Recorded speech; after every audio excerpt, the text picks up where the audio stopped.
And we have been talking about President Trump's budget bill that's now being considered in the Senate.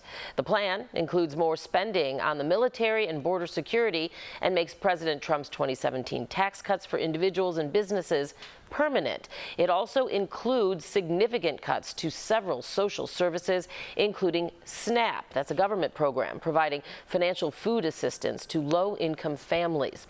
Under Trump's bill, the program would lose $267 billion over 10 years. The Chicago Food Depository says this move would cause food insecurity to skyrocket. So joining us now to talk all about this is Manny Lee from the Greater Chicago Food Depository. Thanks so much for being with us this morning.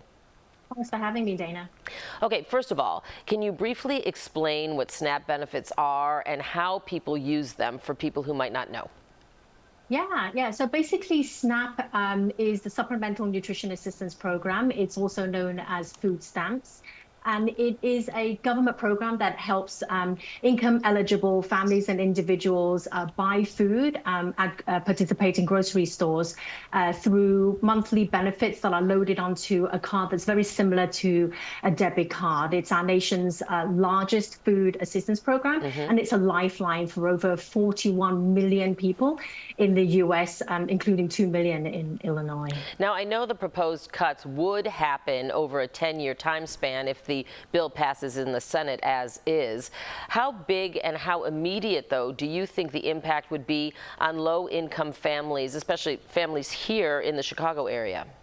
Yeah, well, there are many proposals right now that are really concerning to us, in particular the expanded working requirements targeting people over the age of 54, as well as parents with children age 7 and above. It will make it essentially harder for them to qualify for benefits.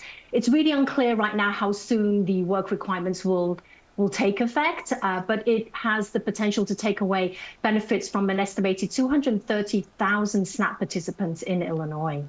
Now, I know the bill also proposes overhauling the funding structure for SNAP, requiring states to cover more of the costs. Considering Illinois has a massive budget deficit right now, can the state meet that financial demand, and what impact could this alone have?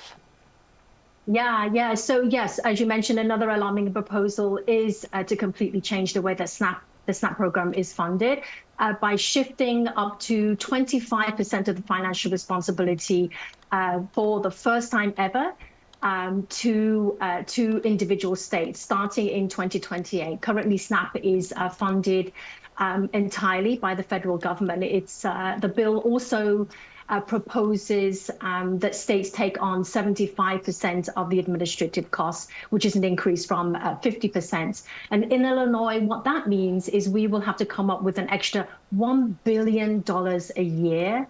Most states, including in Illinois, will not be able to bear that cost, and we will basically be forced to reduce benefits or restrict eligibility. Both options are disastrous.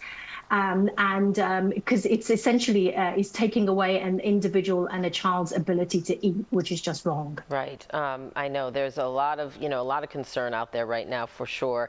Manny Lee from the Greater Chicago Food Depository, thanks so much for helping shine a light on this issue, and we hope to check in with you in the coming months, especially if some version of this bill does indeed get through the Senate and pass. Thank you.